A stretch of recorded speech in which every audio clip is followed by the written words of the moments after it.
Mudanças na abundância de peixes podem ser causadas pelo aquecimento global, e isso pode ter um efeito muito grande nas cadeias tróficas e nas populações que são dependentes desse tipo de estoque pesqueiro.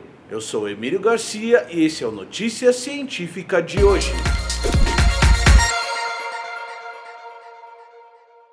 É sempre bom a gente lembrar que toda a informação trazida no Babalogia é baseada em estudos científicos. Isso é muito importante pra gente porque nós acreditamos que a ciência é a melhor maneira que a humanidade inventou para descrever os fenômenos que a gente encontra na natureza. É por isso que nós continuamos defendendo a hashtag Fique em Casa. Os dados científicos têm nos mostrado que essa é a melhor maneira que a gente tem como sociedade de minimizar os impactos que essa pandemia vai ter. Então, se você tiver o privilégio de ficar em casa, por favor, use esse privilégio. Não faz como a maioria das pessoas que tem esse privilégio estão fazendo. Não vai para o parque, não vai para o bar, não vai se aglomerar. Se a gente fizer isso, a gente vai ajudar as pessoas que realmente precisam estar na rua, que são aquelas responsáveis por serviços básicos da nossa sociedade e principalmente aquelas responsáveis por cuidar da nossa saúde. Vários estudos têm mostrado uma queda no estoque pesqueiro no mundo inteiro. E isso parece estar diretamente ligado ao uso que nós, humanidade, fazemos desse estoque. Um estudo muito famoso mostra que, apesar do esforço pesqueiro ter aumentado, ou seja, o número de barcos e a tecnologia dos barcos ter aumentado enormemente, a quantidade de peixes que são pescados por esses barcos não aumentou. Isso quer dizer o quê? Que se eu comparar o esforço pesqueiro da década de 50 e o esforço pesqueiro de hoje, o esforço pesqueiro de hoje é muito maior.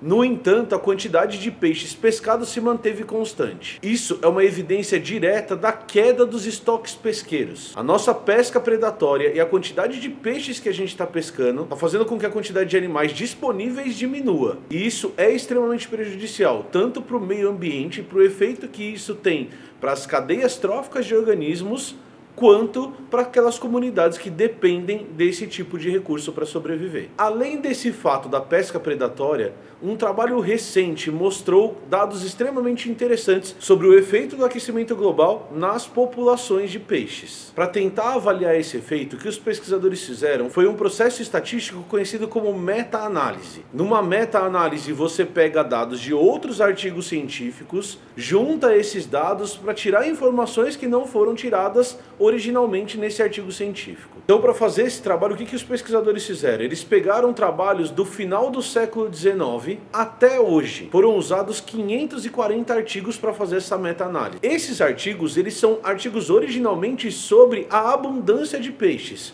ou seja, sobre a quantidade de peixes nessas áreas estudadas. O que os pesquisadores fazem então é pegar esse conjunto de dados, juntar esse conjunto de dados quando possível e reanalisar esses dados. Então, trabalhos individuais que não tinham o objetivo de medir o efeito do aquecimento global são usados para medir o aquecimento global. Nesse caso, a gente tem trabalhos ao longo de um tempo, e a hora que a gente faz um paralelo entre esses trabalhos de abundância e a temperatura da água, a gente pode tirar conclusões a partir disso. O que os pesquisadores mostraram nesse trabalho foi basicamente o seguinte: foi que o estoque pesqueiro das regiões mais quentes do planeta, ou seja, mais próximas do Equador, tem diminuído em relação aos estoques pesqueiros mais em direção aos polos, que tem aumentado. Esse processo de diminuição das populações de peixe em uma região e de aumento das populações de peixe em outra parece estar diretamente relacionado ao aquecimento das águas. Conforme a temperatura da água vai aumentando nos polos,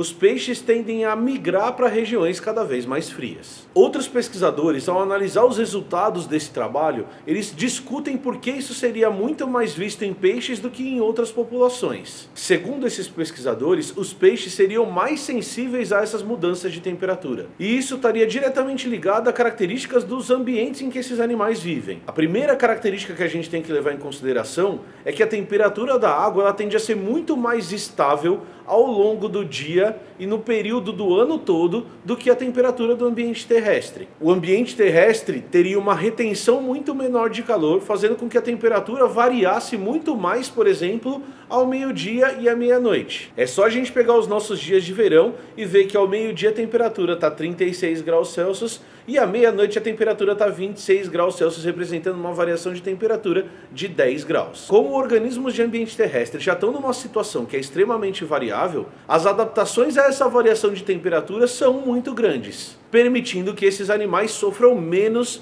com variações de 1 ou 2 graus na temperatura da região em que eles vivem. Além disso, no ambiente terrestre a gente encontra muito mais microhábitats do que no ambiente aquático. Por exemplo, se estiver quente demais eu posso me esconder debaixo de uma árvore ou entrar num buraco, o que não é tão possível quando a gente está falando da coluna d'água. Nesse sentido, o ambiente aquático ele tende a ser muito mais estável do que o ambiente terrestre, fazendo com que os animais que evoluíram para viver nesse ambiente não tenham tantas adaptações à variação de temperatura. Por não terem tantas adaptações e por não terem esses microhábitats para se esconder, esses peixes são muito mais sensíveis a pequenas variações. A faixa ótima de vida desses bichos tende a ser mais estreita. E ao ser mais estreita, ela mostra que o bicho sofre muito mais com temperaturas que variam ou para mais ou para menos. Quando a temperatura começa a esquentar, se o organismo tem a possibilidade de se movimentar, ele vai se movimentar para regiões cada vez mais frias, ou com temperaturas cada vez mais próximas a que ele está adaptado. O grande problema que a gente tem são com animais que não conseguem se movimentar, aqueles animais que são sésseis. Eles também teriam uma faixa de vida relacionada à temperatura muito estreita, mas eles não conseguiriam fugir desse aumento de temperatura. Os pesquisadores discutem então que esse aumento de temperatura, além de afetar o estoque pesqueiro,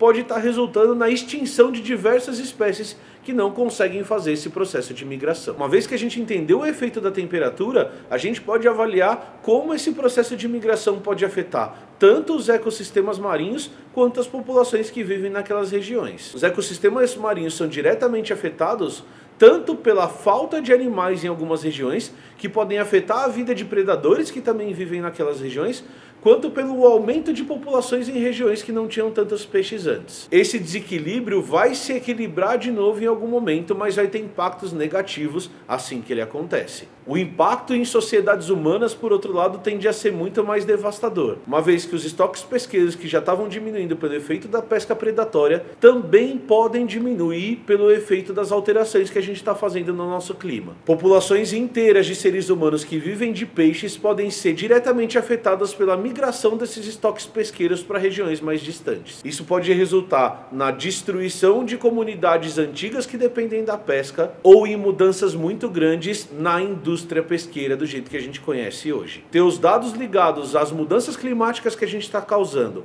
e como isso afeta as outras populações de seres vivos é fundamental para a gente traçar estratégias tanto para a nossa sobrevivência, para como a gente vai interagir com a natureza no futuro, quanto para a manutenção das espécies que coexistem com a gente no planeta nesse momento. É isso, se você gostou desse conteúdo, deixa o seu like e se inscreve no canal. Além disso, pega o link que está aqui em cima e manda para alguém que você ache que pode gostar do que a gente está falando aqui no Blabologia. Até a próxima, um abraço!